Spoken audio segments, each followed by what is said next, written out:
All right, we just made that today, so we had to show it off to get things going here. But welcome everybody. Thank you all for joining us today. So I wanted to start off just by telling you guys a little bit about Tabletop Thursday, what it is. We'll go through how this is all going to work. We'll meet the players who are our panelists here today. Thank you to all of them for joining us and being part of this.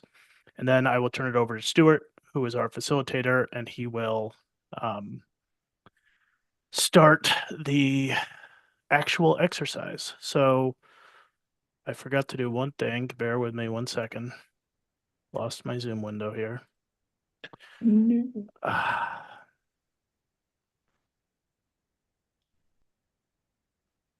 We are recording this today, so just a heads up to everybody who is on the call. So what is Tabletop Thursday? So this is probably our 6th or 7th time doing this. This is one of our largest exercises that we've done. We're excited to host you all. So for some background, we run these exercises about once a month. We're firm believers that tabletops are one of the most valuable things that organizations can be doing for pre-breach preparedness. Exercises are hard though. There's not a ton of good resources out there on how to run them effectively. And so we're doing these monthly exercises to showcase how people can do them. There's a lot of ways of doing them. So this is an opportunity to watch, learn, play, and take something back, hopefully to your organization or to your clients with some new perspective. So yeah, for each event, we have a guest facilitator. Today, that facilitator is going to be Stuart. Stuart has a great background. He formerly led incident response for CrowdStrike Europe. He's now at Cypher doing similar things, and I'll let him introduce himself in a sec. But it is time to zone in, turn off your Slack, your Teams, etc., and let's have some fun. So how's this all going to work? So people in the audience, Stuart has dropped a link into the chat, and we'll repost that again in case you missed it or joined a little bit late. But that is where the voting will take place. You as an audience member are a part of this exercise as much as the panelists are.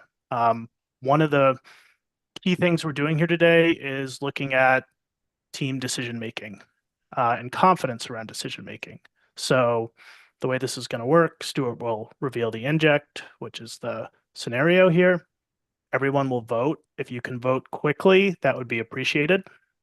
And then we'll turn it over to the panel to discuss, and then we'll reveal the results of the voting so that we can see how well aligned everybody was on the decision that we made.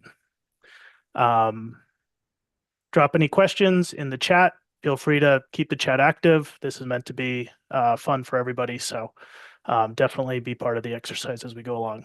At the end, we'll review our report and see how we all did. So to start things off, we are going to do a roll call. I'm going to turn it over to our panelists if they could briefly state their real name, state their role, and the person they're playing in this exercise. And if you want to quote your tagline, be my guest. So why don't we start with Carol? Hi, everyone. I'm Carol Glennon, and I lead some of the cyber teams here at Walgreens. And today I am playing Marcy Sterling, who is your CEO, and her tagline is "Speed is strategy." All right, Thomas. Right, Tom Schwab. I work at Kivu and the advisory services team. And for the exercise, I will be the CISO, Brendan Firewall. My tagline is trust but verify, then revoke credentials. JP. Hey everyone, Jean Pascal. I go by JP. I work for a large multinational bank, exercising the crisis team over there. For the exercise here, I am Carl Spinwell. I am your public relations and crisis communications lead. And my tagline is never waste a crisis, rebrand it. Prakash. Hi all, my name is Prakash. I'm a solution architect for this tabletop. I'll be Arthur Patchman, the managing DevSecOps, with the tagline, "If it ain't broke, it's in production." All right. And lastly, Gerard. Hi, Gerard Johansson. I'm a solutions specialist with Red Canary, and I'll be playing Gordon Slate, our legal counsel, who goes by the tagline, "Everything's fine as long as it's in writing." All right. Very good. And I will we'll drop these couple slides into the Zoom so that if you want to, you can come back and look at the characters during the exercise. Just a heads up on that. And I will now turn it over to Stuart, our facilitator, to introduce himself and get us into the scenario. Great. Okay. Now let's do a check there that you guys can see the screen okay. And I'll just probably ask, I'll ask Joshua and the team to keep an eye on any of the questions that pop up. So again, anyone who wants to facilitate, participate, you can just browse here. You can just anonymously log in, and then you can be presented with your own view. We're not looking for any credentials there, etc. So please, this is about, ultimately for me, it's about having a bit of fun and a bit of learning. Myself, I come from 2 decades of responding to large cyber breaches. I am based in Europe. I've worked for CrowdStrike, Mandiant. I've ran incident response practices for a bunch of them. Been in Dubai, Ireland, lived across various places. And generally, this crisis team that I have here with me today, this is the typical people that I end up with on the call, or I end up on separate phone calls with each of them because they all need 5 minutes to decompress themselves during an incident and tell me what they really need. So I'm really looking forward to this team and this exco for their feedback. It's going to be really important. But in the end, Walcart are going to have a scenario here that the audience needs to vote on the decisions we're going to make. So the exco are going to give us feedback, but in the end, guys, you and the audience, you're going to decide the fate. So what do I mean by that? When you vote, the most preferred vote will be the one we will move forward with, and there will be a consequence to the votes. So over on our right-hand side, you will make a decision, and there will be disruption, brand, dwell, financial, and exposure to data consequences. So I don't mind which decision you take. Your exco will give you their advice and input, but whatever one you pick, the different impacts will come along with that. So it's fine for you to say, I'm not paying the ransom, but there's costs to that. There's dwell time, there's continued business disruption, and so on. You get it. So the bottom line is there's no wrong answers, there's no right. There's decisions you will make, and they have consequences. So we're really looking forward to seeing what solidarity we have. Obviously, I'll be expecting everyone to vote for the same option because you're all trained, seasoned veterans. You know the right thing to do. So I'm not going to expect any disparity. Now, to set us off, I'm just going to let Walcart's CEO have a few words. As you can see, I've managed to get a video of him here. So hopefully you can hear the audio. Throw some sort of hand in the chat if the audio is not working. But let's give the 30 seconds or so there for the CEO to, or excuse me, not CEO, the board chairman to have a comment from Walcart. We have our CEO here. Thank you all for joining on such short notice. As you've seen, SalesFlow has confirmed a serious breach that may have exposed Walcart's Salesforce data. This is a critical moment for us. Our priority is to contain the incident, protect our customers, and maintain trust. I need every one of you, security, legal, comms, operations, to work collaboratively, transparently, and decisively. We'll be making difficult decisions in the hours ahead, and I'm counting on your expertise and focus to help us recover quickly and communicate responsibly. Let's stay aligned, act fast, and make sure Walcart leads with integrity and confidence throughout this response. All right, the scene has been set. Now, as we move into inject 1, we'll have a few of these injects, guys, and then you'll be finished. So before you know it, we're all going to be at a point here of either a good outcome or a bad one. So Walkart's IT security team receives an urgent notification from Salesflow Technologies that their systems have been compromised, potentially exposing OAuth tokens. These are tokens for logging into systems and managing privilege access. They're used to access Walkart's Salesforce environment as well, containing millions of customer records. I think 47 will be what we'll see. So Walcart CISO, Brandon Firewall, receives an urgent after-hours call from Salesflow Technologies. It wouldn't be during the day because Brandon doesn't get anything during the day. And it hits the incident response team. Salesflow reports that they've suffered a sophisticated cyber attack that compromised their Amazon AWS infrastructure, and attackers may have accessed OAuth tokens for customer CRM integrations, customer relation management, including Walkart's Salesforce environment. The notification is vague on specifics, stating only that the breach occurred over the past week and that Salesflow is working diligently to assess the full scope. Brandon mutters, "I literally warned about this 3 separate emails," as he immediately conveys the crisis management team. Walkart's Salesforce environment contains extremely sensitive data, including 47 million customer profiles with purchase histories, payment preferences, loyalty program details, and payment contact information. More concerning, Arthur Patchman's DevOps team routinely store API keys and integration secrets within Salesforce records, a practice Brandon has flagged before, but he was overruled for an operational efficiency. CEO Marcy Sterling joins the emergency call, insisting they need to control the narrative, while Gordon Slate from legal immediately asks if Salesflow's contract includes breach notification timelines. Carl Spinwell from PR is already drafting statements titled, "Out of an abundance of caution."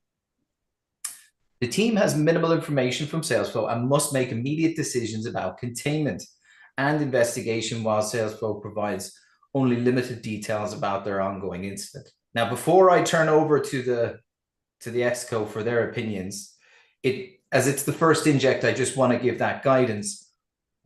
What I'm looking for everyone in the audience is the decision below. How should Walkart respond to the vendor breach notification? As we can see, 3 people have already thrown in their input. I'll be looking for the majority of the 47.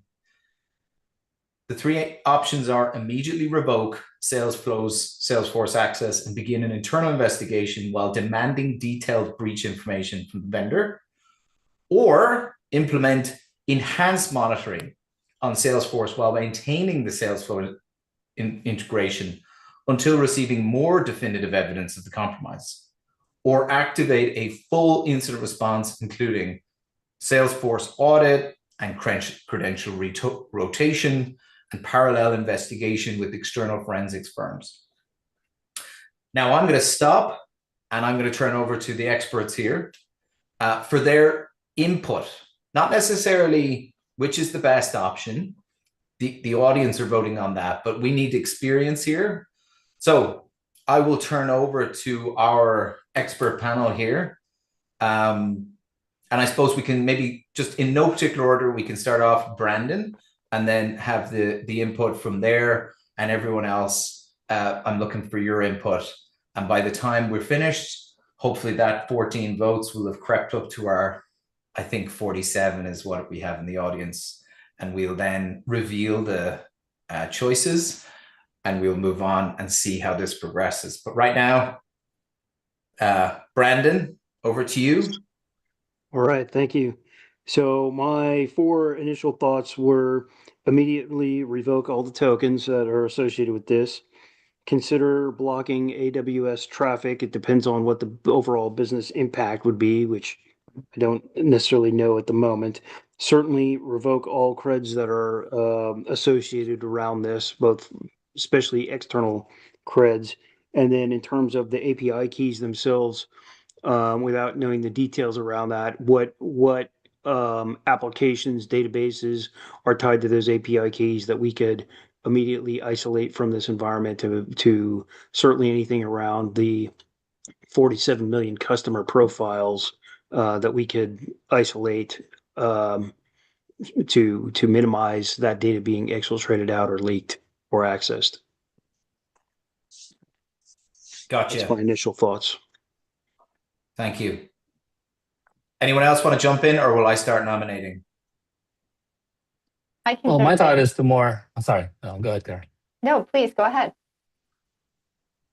So my thought was more like I need more information at this point, so I understand what the breach was, but primarily, I guess the impact or the scope of the breach, the impact. Like before we start shutting down and impacting operations, it's it's one thing to protect your data, protect your operations, but on the other side, you can't just start making decisions willy-nilly without having a firm base on exactly what happens. I think initially take stock of the situation, see what information you can glean.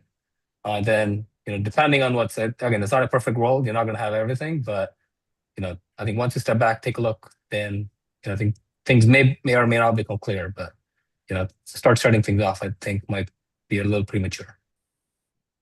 Gotcha. Over to Yeah, CEO. I agree. I'd love to understand a little bit more about the data in the profiles. Was anything masked? Was anything encrypted? Do we feel like this data is in plain text? Just how exposed is the data? What types of data was in there? And I'm aligned with Arthur Patchman. I think that we need to understand a little bit more about what's going on here, but we should also be prepared. I think starting to get statements ready is a smart thing. We can prepare a few different statements based on likely scenarios. So this is probably going to go one of a few ways. We can start to have statements put together, impact statements, and definitely we can also put some of our partners on notice. Our customer service line is going to get increased calls. We're going to see inbound emails. So I think that we could start to potentially warm up some of those connections and let them know that we might need their support. Fantastic. Yeah, so from a crisis communication perspective, the scenario doesn't seem to state that the Salesforce or the tool that's being used here, they have publicly acknowledged that they've been compromised or they suffered a compromise. So from our standpoint, I think I agree with our Carol. I would say, we'd prepare messaging, but we probably don't want to necessarily,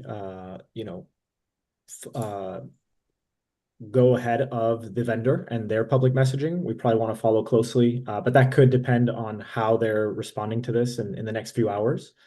If they're actually coming out publicly, then we can come out with a message that says, hey, we're aware of this issue, no evidence of a compromise right now, or of our data, or our data may not be impacted. We're working with the vendor. Hopefully that's the case in a few hours here. Working with the vendor to understand the impacts, and we'll get back to you as soon as possible. I think that would be the messaging, but again, without this being publicly out there, I'm not sure we're the right entity to be the first ones to reveal that. And legal. So yeah, it's a kind of dovetail off that. The main thing to really look at from a legal perspective is one. Obviously, it's to say we need to understand what the contractual obligations are and our relationship there, but more kind of looking at capturing as much detail right off the bat and to see what's going on. While all of this is going on, to understand that we may need a little bit more detailed if there's an impact on us, kind of understand as best we can on that. So, whether or not we have the internal resources to get that started, we have to really understand our exposure from a liability standpoint for those 47 million customers, because at the end of the day, if we can show this is sales flows issue, it protects us a little bit more from a liability standpoint. Fantastic. Okay. Just one last point I wanted to make was at this stage, you should also involve, again, this is not a DevOps type, trying to take that hat off for a second, but this would be a time to involve, if you have a security vendor like a Mandiant or so, that would be the first one involved. And secondly, if specifically if you think this is a ransomware, once you start getting into those scenarios, then it's like law enforcement should be on. I wouldn't call them right away, but you want to make sure that like this may be the time where you have the one line. So that that's a very good point. That's a very good point. And Arthur in the DevOps team has a drinks mug on his table labeled 99% uptime, 1% panic. So he came well prepared for this situation. So yeah, thanks for the input there. Brilliant. So we've 33 votes right now. I'm going to say that that's pretty much our benchmark as we move forward. So when we move through the next few injects, when we hit the 33, around that 30 to 33, that's where we'll move forward. So it's really thank you for the audience for getting those votes in at this point. If anyone has still any issues logging or voting, do drop it in the channel. The points on the differentiation in terminology between the term alert and an issue, incident, and breach, I agree with you 100%. For obvious reasons, there is from a legal point of view, the declaration of an incident and all the parts that trickle off from that regulatory responsibilities all surround the separation of an alert versus an incident and breach and so on. So you guys are you're very valid points that you have. Obviously, Salesforce are giving their information that they have a cyber attack. I'm in Ireland, over the other side of the water. As you may have heard, we've had a string of supply chain breaches recently with large retailers and car manufacturers and so on. So again, a lot of these are tied to a provider having an issue impacting you. So that's kind of what we're trying to flow on from here. So, all right, so we have our 34. So that's roughly going to be our consensus. And what we see here is a very split decision, right? We see about 44% or so as the majority, which is the decision we're going with. It's activating the full incident response, which is going to have a bit of business disruption, but obviously it's the right thing to do. That's instead of kind of maybe taking containment actions. Obviously, if the attacker has access and we haven't revoked access, we do have an element of dwell time where the attacker can continue to do things. But this is the decision based on our crisis management team. Let's take a little look at where we were there in terms of the confidence. So this is pretty standard. We see a kind of a bell curve if I was to turn this on its side. And what this shows me is some really good high level of confidence up to the level 4 and 5. So what a lot of audience were voting. I did this the other day and 2.8 was the standard. So I'm really impressed with you guys right now. Right now I am. In terms of you feel confident this is the right thing to do. If a company has been rehearsing incidents or had incidents and have lessons learned, they obviously will build up that confidence from the experiences they've shared. So that could be somewhere where the team are bearing this from, or just great practices that you've been doing in your business and documenting it. This is what we do, and our, and your legal and comms team have gone over it. So I'm very happy with the separation here. Not too many on the low confidence. So this is good as we're moving along. So really happy with that. Okay, so we're activating our full incident response. As a result of that, we're going to start to see some of these values starting to creep up. We're going to try and keep away from 100 because that's really when we're at the largest and highest amounts of business disruption, highest brand damage, and so on. So our objective is to keep those figures down, but we have incurred costs relating to activating our full incident response plan in terms of the legal support we need in forensics. So we're racking up a few bills there, but that's fine. That's the decision you took, and we're going to try and maintain this as we go along. So thank you for the comments in the chat. Keep them coming. Now, as we progress to inject 2, like I said, guys, there's not a lot of these injects, so it's important we get those votes in as we go along. Walkart's forensic investigation confirms that the attackers use Salesflow's compromised OAuth tokens. What is OAuth tokens? Again, when you're logging in through an identity provider, such as Google's OAuth, Okta, and so on, there are tokens that you can be provided that other tools can use to let you have single sign-on. It allows us as a workforce to use lots of SaaS applications where it feels like we're not constantly putting in another password. And that token infrastructure is a business enabler, but is a method by which attackers nowadays are gaining access to those sensitive environments. The compromised OAuth tokens to access Walcart's Salesforce environment, extracting the customer data and additional credentials stored within the CRM records over a 48-hour period. Ouch. Brandon Firewall's forensic team and the CISO, the security operations, they deliver the news he dreaded but expected. The Salesforce API logs confirm unauthorized access from IP addresses matching indicators of compromise provided by Salesflow. So not good.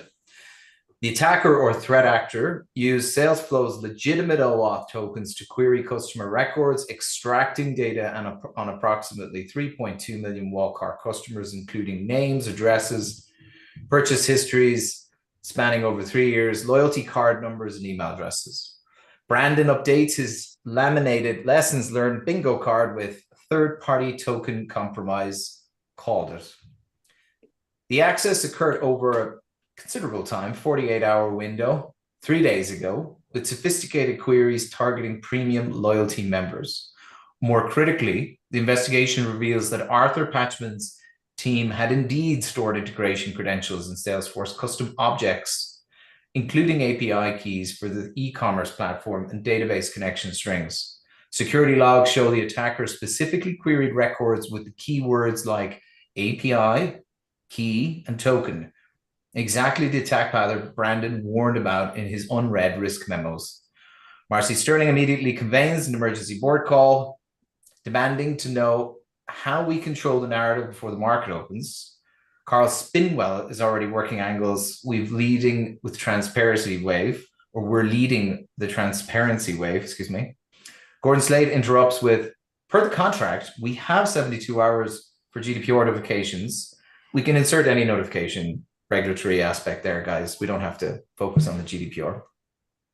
While simultaneously calculating potential regulatory exposure, Arthur mutters, you can't patch process as he begins emergency credential rotation. The e-commerce platform logs show 3 unauthorized login attempts using the exposed API keys, though geo-blocking coincidentally stopped the attackers. Marketing leadership reports the exposed customer segment represents approximately 285 million euro or $330 million in annual revenue. So the questions are below, and I'll just pause in a minute, hand over to our experts. What is Walcart's optimal strategy for managing the confirmed data breach and credential exposure? A, immediately notify all affected customers immediately while implementing emergency credential rotation, or perform a complete comprehensive security assessment. So we're going to use that quite vague, but what it means is lots of forensics time analyzing, and it's going to be quite time consuming and overarching across many business systems. And that assessment of all potentially compromised systems before customer notification to provide accurate scope information, or notify regulators within the legal time frames while phasing customer comms based on exposure severity and rotating high-risk credentials first. So that's where we are. Over to you guys. Again, whatever order you'd like. I'm happy to start with the CISO again, or I'm looking for the experts. And frankly, anytime I've ever been on, most people are jumping in like this as well. So if anything, we're learning what it's like to have 6 executives trying to talk at the same time. So We'll start with Brandon, and we'll take it in the order then. All right, thank you. Yeah, so going back to, again, the actions that we have pretty much already taken in my mind, revoking those tokens, recycling the credentials, and then ultimately, as you say there, prioritizing the forensic action on determining exactly what data went out. And if it is the high risk or the high profile customer, then what does that mean in terms of notification and the like. My other question would be for the forensics team around this would be, yes, the geo-fenced API attacks were blocked. What other attacks were there that were not blocked as part of the not being geo-fenced? Because we know that threat actors can essentially move around the globe with VPN access and other access to appear from anywhere, so they could easily skirt the geo blocking. So I'd want to know, look at that and potentially stop all the API access keys. Again, comes down to the business side and business impact and business leadership, but that would be my recommendation. Thank you. I think we need to understand what our legal obligations are, and also what we're hearing in terms of outbound press that we can expect our partner to be providing. I think we talked about not necessarily leading the way on putting the press out about this event proactively. However, we're going to start to reach a point where we have to get some customer communication out. So we want to be in lockstep with our partner and understand what their approach is going to be so that we can tighten up our timeline. So, that's going to come down to Mr. Spinwell and his team and making sure that we're coordinating with the comms and legal teams of the partner company here as well. So once we understand what their timeline is, I think we can start to do exactly what the third option outlines here, which is plan to release some phased customer communication. We might not know everything, but we can definitely start to provide people with resources and some idea about what's going on and the fact that we are working to control it and to try to put mitigation in place. We'll kind of dovetail off of that. Greg in the chat brought up a good point that the actual term incident is a loaded term from a legal compliance standpoint, is that actually starts the 72-hour countdown for GDPR, or in the United States, SEC. So yeah, off that is get that ready, as legal's probably going to start getting all of the documentation that we have together, getting those things filled out in conjunction with Spinwell's, so that this all comes out basically in around the same time frame, so that we're not notifying GDPR and then waiting a week for customers. It can all be done very, very seamless and quick there. Yeah, something I'll add as well is we're not quite sure what Salesflow's incident response looks like at this moment. A lot of the information we're getting is from the forensics team doing an analysis and initial reporting from inject number one from Salesflow, which is great that they informed us of the incident. But it would be great to know what their incident response looks like, if they're going to put out some messaging. If they are, we can basically do coordinated disclosure with them, right? So we're not, putting out messaging that counters theirs in any way, shape, or form, but aligns with theirs. Also, just to know, again, contractual requirements that they have for us, how the threat actor got in, who the threat actor may be, attribution that could lead us to some relevant information about what the threat actor's intent is. There's a lot of information we don't know about how the vendor's handling this incident right now. So I think that would be something we'd want to know by getting on the phone with them, getting a call, having our relationship manager with Salesflow, initiating contact beyond just, from the application side. And then from there on the messaging side, I agree 100% with Carol, is we're going to need to communicate with customers soon, very soon. And we're going to need to explain, what's going on, what we're doing about it, who's been impacted, that sort of thing. So maybe there's some extra support we can get too. Brandon, didn't we buy managed incident response support? And I think we bought like a special retainer from our legal firm that we use. Could we invoke those now and get extra help for the teams on site? Nicole. Yeah, if I may, I would also, not only that, I guess my assumption was we already had done that earlier, but absolutely. I would also be talking to our legal counsel to see, can I reach out, CISO to CISO, assuming I might actually already have a relationship with that CISO since they're a business partner of ours, and what technical information could they share with us? CISO to CISO. But again, I would defer to make sure our legal counsel is amenable to that first. And that could be a very sticky conversation if they have some sort of issue that led to this. Yeah, usually they're not very forthcoming because they themselves are the one in the middle. But it's definitely an avenue you need to explore. And from a DevOps perspective, like in addition to helping with the forensics, and looking at the tokens that we know are compromised, taking care of taking the appropriate actions there. The other, like whatever the attack vector was, anything else that could also potentially compromise need to also be explored as part of once the immediate fire is okay, these are the ones you handle those tokens.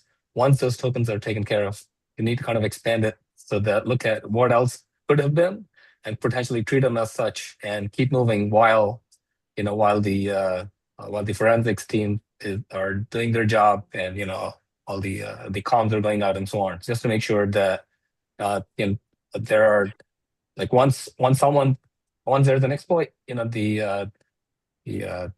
like you need to check for lateral access and to make sure that there's all those things that sometimes it's not, the internal teams are not always capable of handling. Yeah, this is where you need to get the managed incident response about the CEO and CISO indicated. So so all those things need to go on hand in hand. But definitely from an operations perspective, the directives are clear on what needs to be done here.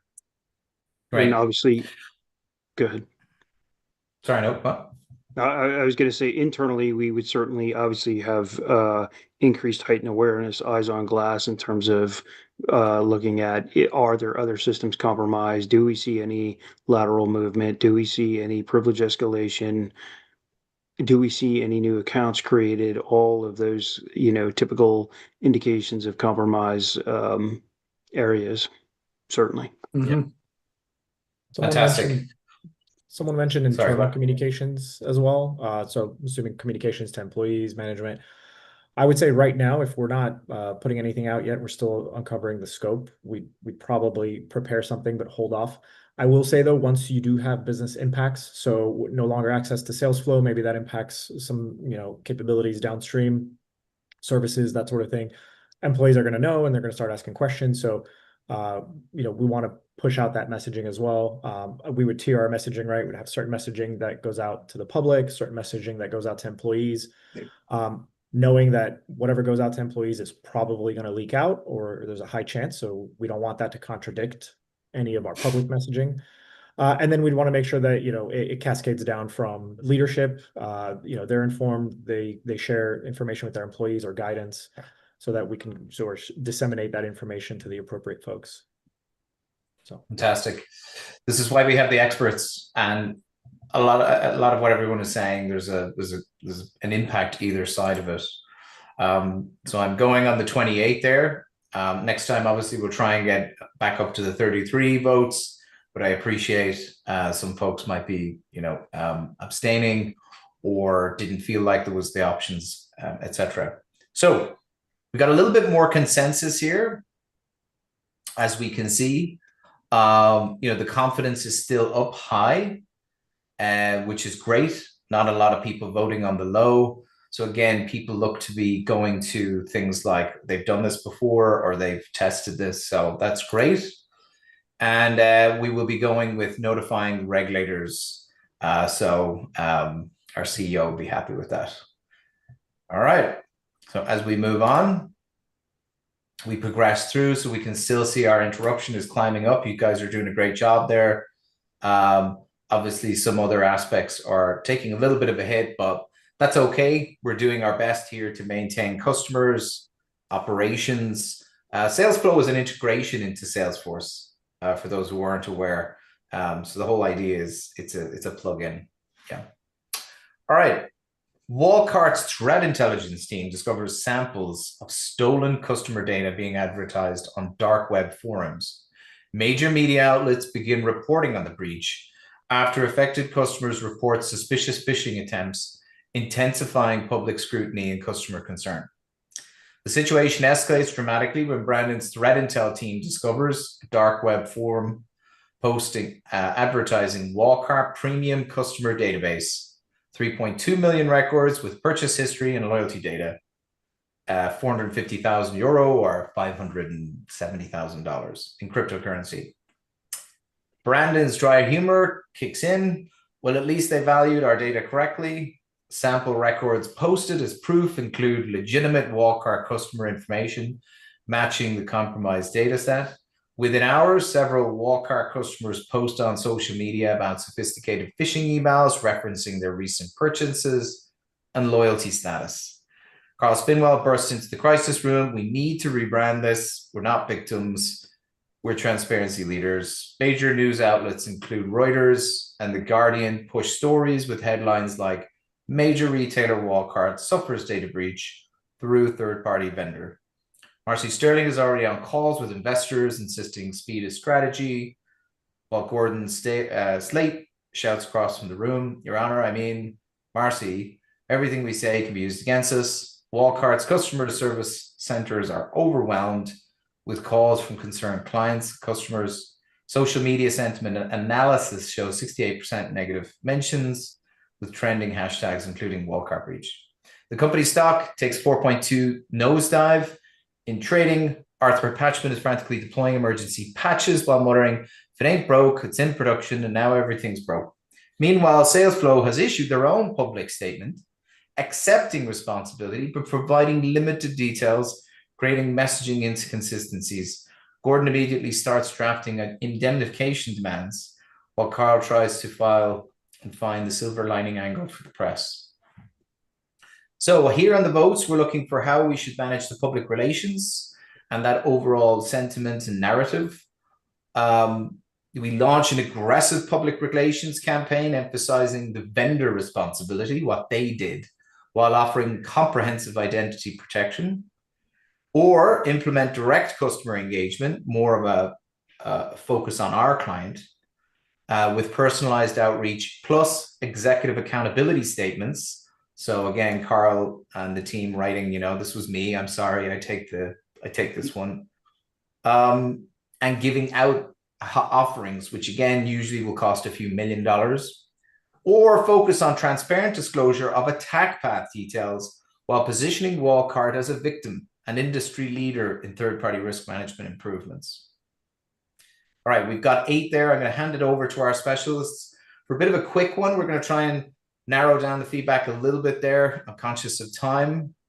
We're at Inject 3. We have 3 more, so we'll keep the feedback as concise as we can. And voters, our crisis team behind the scenes, please get that up to 33 votes, or I'll have to come over there and start knocking on doors. So over to the crisis team. So from a crisis communications perspective, there's a lot here, right? First and foremost, really great that Salesflow put out a public statement, right? I would say that really clears us to put out our own. Unfortunately, if it wasn't coordinated with us, that's a shame. That's a missed opportunity, but that's okay. That can happen. As far as what we would put out, I think we would definitely put out messaging at this point. Keeping it, I think, just focused on the customers impacted is a little bit too late, especially if the media is picking up on it, if there's a trending hashtag on social media. Even if our stock is already dropping and we can already tell from trading. So at this point, we kind of have to go with all of our crisis communications tools. So I would say messaging to customers, offering them maybe comprehensive identity protection services. That's certainly something that would happen, I think, in the longer term. I don't know about immediately saying we would offer that, but certainly something we'd think and consider. And then on top of that, there's all the messaging that we would put throughout the media, right? Trying to handle the crisis here. The way I kind of see it, the perspective would be, although the material impacts, obviously the data's out there, it's leaked, it's up for sale. That's not good. But our impacts for the organization, our stock price, everything, that's really going to depend on how we handle this long term, right? If anything, our business operations aren't really impacted, but it's more of the perception of what's going on in the incident. Obviously, the data issue is very problematic. I would say if we don't handle this well, if we don't message correctly, if we let rumors, circulate, if we let our vendor really take the lead, and we're not putting any information out there, we're risking having the incident to just be blown out of proportion or have a greater impact than it needs to. So I would say here it's all about us putting out messaging to all of these different channels. We'd be communicating what happened, what we're doing about it, right? It's about conveying and preserving the trust we have with our customers. So, a lot of companies get breached, and that happens. People are used to that, I think. What they expect, though, is that we're actually doing something about it. It's coordinated. It seems like we're competent and we're dealing with it in a proactive manner. So we'd want to convey that in our messaging, logically explaining what happened, addressing the humanity of this. Obviously, the data breach for the customers and their data that's being leaked is going to be terrible. It's going to have huge impacts on them potentially on a personal level. We want to address that. And then finally, as far as the channels and what we're doing is we're going with an omni-channel approach probably at this point. So social media, our website, we've got messaging through our website, what we're doing about it, that kind of thing. And then I'd say also not to forget our call center. So this could be sort of internal messaging, is making sure folks in the call center understand if customers are calling, if they have complaints, if they're asking what's going on, that's being filtered through. And then someone mentioned in the comments, I want to point out just the last thing too, is reminding employees that, any media inquiries, that kind of thing, they should be sending that information up to us, to the PR firm, so that or not firm, PR lead, that would be myself, to make sure that we're addressing those and we're not putting out conflicting messaging about what's going on in the firm. So. Okay. All right. I'll just take one more bit from our CEO then before we're just in interest of time here. So can we get a bit there from our CEO before we realize the votes then and move to the next inject? Yeah, I think the omni-channel approach is the right way to go. Yeah. And I think we need to start preparing transparent accountability statements. So we can be working on those right now. And I think also just kind of taking the lead on providing maybe some messaging around details will be forthcoming about tools that we can provide. That's going to give consumers reassurance. And I think we need to provide some statements for our customer support teams too, so that when we have folks calling in on the phone or emailing in, good talking points, our customer support agents can kind of move through that quickly. There may even be something that we can do with our IVR system where we can put some pre-recorded statements right there on the IVR system, directing people to resources or offering people some options without having to wait on hold to speak to someone. One last thing I'll say too, a key thing is the word "we" in all of the responses there, right? It's not just public relations coming up with the messaging, putting it out. It's being reviewed by the CEO, being approved by the CEO. Legal is reviewing it. Legal is making sure that we're not, putting ourselves in any legal jeopardy of any sort. Verbiage we're using, what we're acknowledging, that sort of thing. So that does take time, but it's absolutely imperative. Yeah, and look, if you have policies for these types of playbooks and so on, we would see 100% picking the one answer. These answers are complicated. We can see that by the variation in the answers that are there, and the confidence is dipped down a little bit. But majority wise, I think you guys were okay with that. But in terms of, it's a little bit outside of your area of PR, which is fine. We got a great download there from our PR team. And this is going to be a complicated part. We see a lot of companies looking for the be transparent first at all costs. I know that because I worked for a company who took down the internet last year. So, that was one of their things, was be transparent and so on. So I know what those pains are like. Okay, we picked our middle option here. Thank you, crisis team. We got our votes in place there, which is good. quite the disruption as we see that's ticking up, but I think we're still doing a good job. We brought down our brand damage a bit there with the decisions. Business disruption costs are taking a bit of a spike. External legal support has jumped up. But hey, I mean, lawyers ain't cheap. Walcart formally demands complete forensics findings from SalesFlow, but receives only a sanitized executive summary. SalesFlow cite ongoing investigation and legal concerns, leaving Walcart without critical technical details needed for full remediation and customer impact assessments. Brandon's growing frustration reaches a boiling point when SalesFlow's legal team respond to Walcart's formal forensics request with a heavily redacted one-page executive summary instead of the detailed technical findings Brandon needs. The summary provides only high-level timeline information, generic indicators of compromise, omitting critical details about attack vectors, lateral movement, basically how they did everything. Brandon's dry humor turns sharp. Trust but verify. They're asking us to trust without giving us anything to verify. Gordon chirps in, immediately reviews Walcart's MSA and discovers that Section 8.3 requires SalesFlow to provide reasonable cooperation during security incidents, but the contracts lack specific language about forensics disclosure timelines. SalesFlow's explanation claims they're withholding details to protect investigative integrity and avoid compromising ongoing law enforcement cooperation. But Gordon suspects they're more concerned about legal and liability exposure. Arthur urgently needs specific technical details to complete his remediation. I need to know exactly how they pivoted from GitHub, which is a repository for keeping code, to AWS, what permissions they've used and what backdoors might be there. This executive summary is useless. Marcy is caught between competing pressures. She wants to control the narrative by demonstrating decisive action, but she is also aware that publicly criticizing SalesFlow could damage the vendor relationship, potentially complicate contract negotiations. Carl warns that escalating this publicly could make Walcart appear antagonistic and deflect from their own responsibility from third-party risk management. Meanwhile, Walcart cyber insurance carriers demanding the full forensics report to process claims, and European data protection authorities are asking pointed questions. Remove European, we can insert US. As the team were mentioning, we have different regulations, the California and the SEC and so on and so on. How should Walcart respond to SalesFlow's refusal to provide the complete forensics report? Immediately invoke the contract breach provisions or commission an independent third-party forensic investigation of Walcart's environment while documenting SalesFlow's non-cooperation, or escalate to their executive leadership and board while simultaneously notifying regulators. So what way would we do this?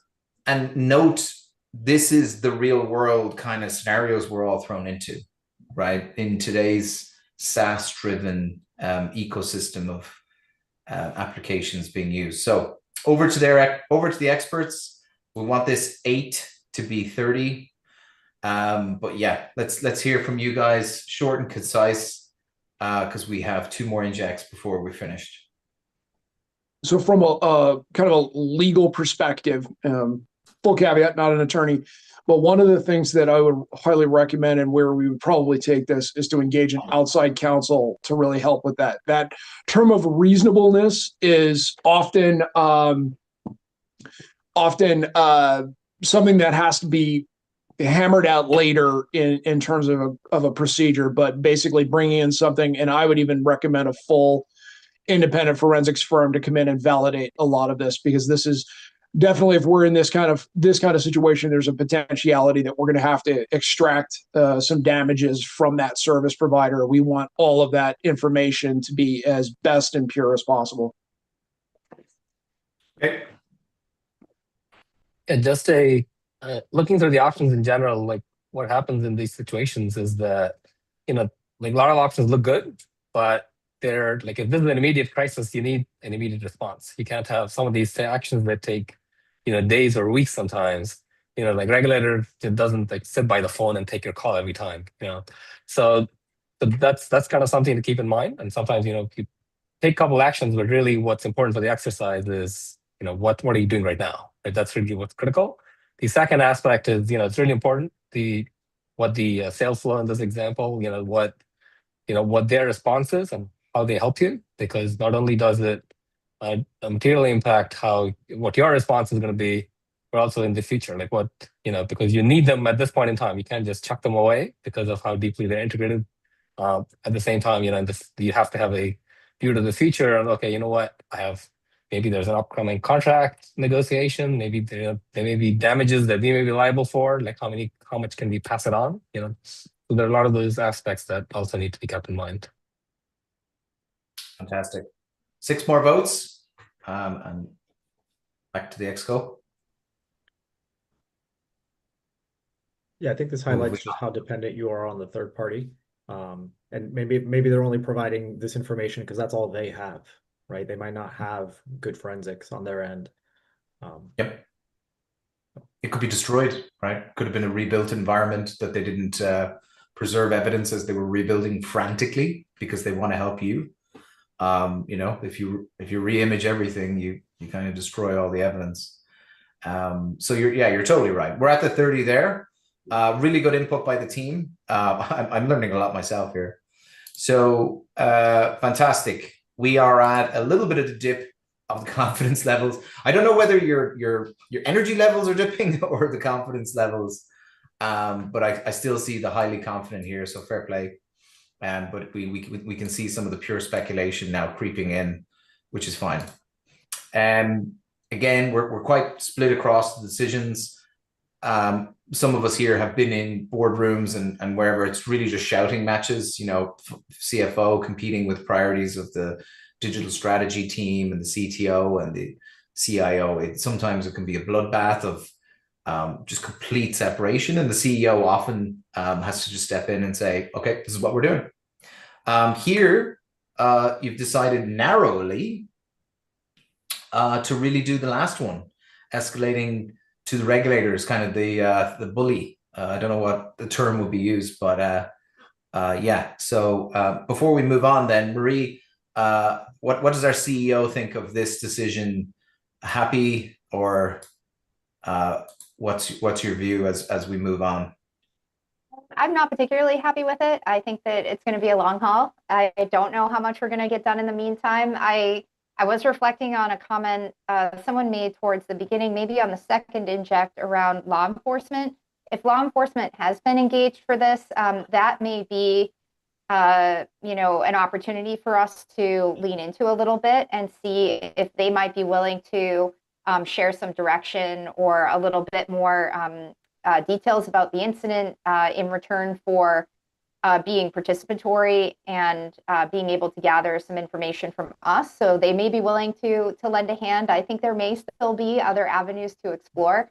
I definitely go back to what Mr. Spinwell said, just in terms of trying to stay in lockstep and keep this partnership on the rails. We're going to need to work with this third party later on. So I'm a little bit sad we voted on the third choice, but we'll make it work one way or the other. Yeah, what I love about CEOs is in the face of the worst incidents, they often can keep the sturdy smile and keep everyone motivated. So I appreciate, not happy with the decision, but in the end, a decision nonetheless that you trust your exco to make.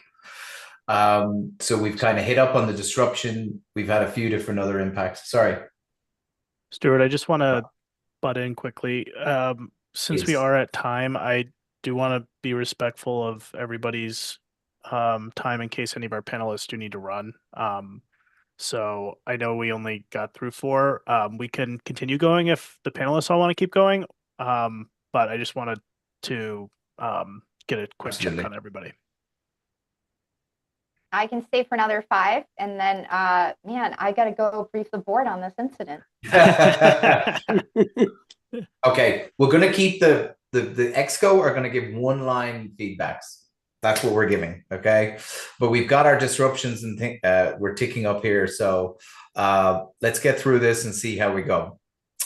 with immediate crisis management underway, Walcart must decide on their long-term relationship with SalesFlow and the broader third-party risk management strategy. Legal analysis reveals potential grounds of breach. So we're going to go through down at the bottom here. What should Walcart's strategy be regarding the SalesFlow vendor relationship and third-party risk management? In terms of managing that, we can immediately terminate the SalesFlow contract and pursue maximum damages, or accept SalesFlow's enhanced security offering. So they've come to the table with, this is what they're willing to give, and we will implement comprehensive third-party risk management frameworks. That'll help our customers as well, who demand answers from us. Or negotiate a hybrid approach with reduced SalesFlow integration scope, which will cause some disruption to the business, but won't be as bad as the first impact. And enhanced security requirements while diversifying CRM integration vendors. So do we take a big business disruption, or do we just accept that and go more for the freebies? Or do we have a middle ground where we will take a bit of a hit, restructure, and take some of the freebies? So where are we, guys? Let's kind of have one-line answers. Maybe start with our CEO in case she does need to jump off, and we'll see if we can get the 30 votes and move on. So we'll try and keep our responses here succinct. As you've seen by now, I like to have a few different irons in the fire. So I think that there is a lot of upside to the hybrid approach. I think we might be able to start kind of preparing our plans against that. I don't think we need to take immediate action right now. I know that that's a little contrary to Marcy's bio. However, I think that we should start getting our plans ready to maybe take advantage of that.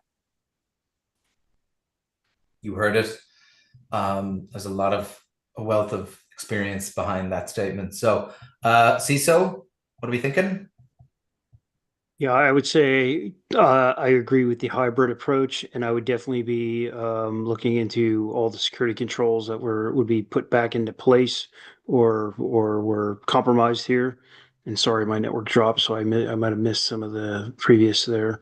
And then two, while we're looking for potential replacement vendor, if that's the long-term path we go down, how would we change our risk management with that third party, with the new third party and or contracts? It should be all the lessons learned incorporated into that. Lovely.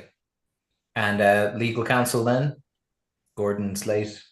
Yeah, I think from this perspective, it's about keeping options open. And I think that hybrid approach is probably the best that's going to keep our options open, because, any type of legal process to get anything recovered from them as a vendor is going to take a very long time. Okay. And from PR, are you happy with that? Yeah, I mean, we don't have a decision here on the PR side, but whatever decision is made, we would, have our communications approach align accordingly. Fantastic. Okay, well, we got to the 20 there. Correct, Linda, no guarantee the next vendor won't be compromised too, but you'll probably have that framework in place to make it awfully limiting in terms of what they can do and how they connect to your environment. All right. So yeah, look, they went with what you're looking for there, guys, in terms of the CEO, quite a high percentage, feeling confident about that. The confidence level jumped up a bit. So that's fantastic. Kind of settled off a bit on the disruption there because we took the middle ground. And obviously then some of the elements relating to Dwell, the actor does still have some of those access, so they can still move potentially, but we're doing a great job here.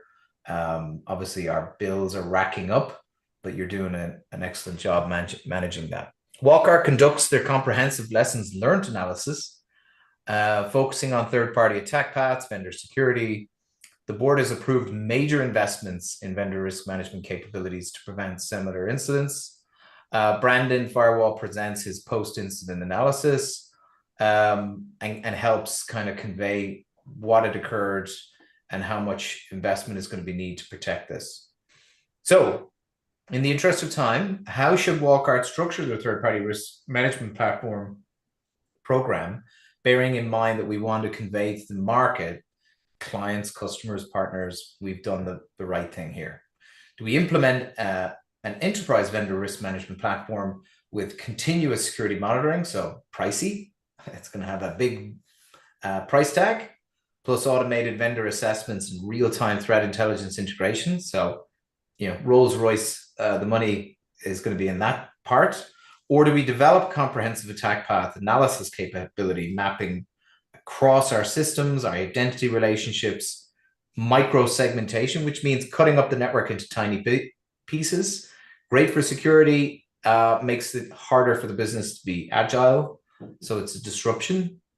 Or do we create a hybrid program combining a bit of both? So this is really about how we say to regulators and others, we learned our lesson, we're willing to spend the big money, or we're willing to kind of make it harder for our business to work, but our risk appetite has gone. There's just no willingness for risk there. So this is the last contribution we're looking for you guys as we try and get out of this scenario. What I'll ask maybe on the CISO side, what would we be looking for here as we're trying to give the confidence back? What would you want to be kind of implementing from a control or framework point of view?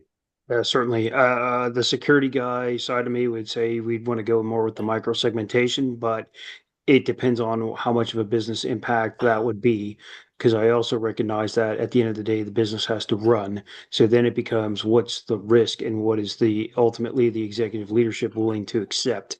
But I would take this opportunity to try to put in as much security as I could, and then make them accept the risk based on whatever decision they want.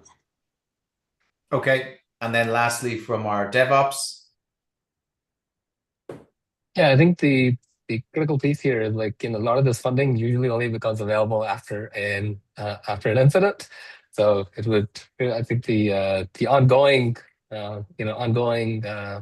attention to such a program is the most important part. So it's you can execute pretty much any of these, and they're all expensive. As the comment, there's a comment that called out, then they're not. None of these options come cheap, but it's at the end of the day, you look at what the impact of the business is, and the idea of such an exercise is really to make a decision that you can do in the course of business that protects you from such a situation. Fantastic. All right, so let's see if we have our 17 votes there. And what are we going with? So we're going with the hybrid program. So we're looking to take a bit of a hit in our network and then just really split down to spend on new security solutions that would overall kind of be implemented within the environment. So a hybrid program, confidence level still up very high. So that's fantastic. And obviously there is a cost to this.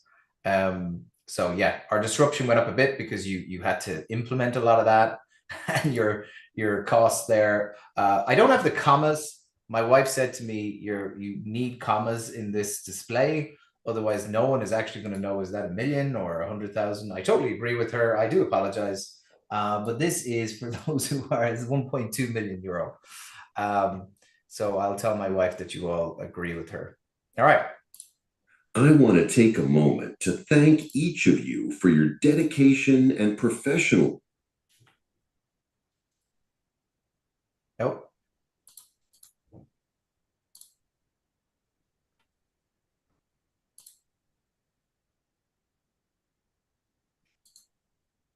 Sorry, guys. My demo effect. I want to take a moment to thank. This was a really serious. My apologies. Zoom did not like. It looks as though Zoom did not like that, which is we're now suffering a DDoS attack. Is that what? Yeah, correct. Yeah. I want to take a moment to thank each of you for your dedication and professionalism throughout this incident. This was a really serious cyber attack, not something we faced as a company before. But your focus, collaboration, and clear communication made all the difference. Because of your hard work, we contained the breach, protected our customers, and restored our systems safely. We can now move forward with confidence and return to our standard operations, stronger, wiser, and better prepared. I'm proud of how this team came together. Okay. The browser is not happy with the rest of that. But the board basically is too tired, I think is the message.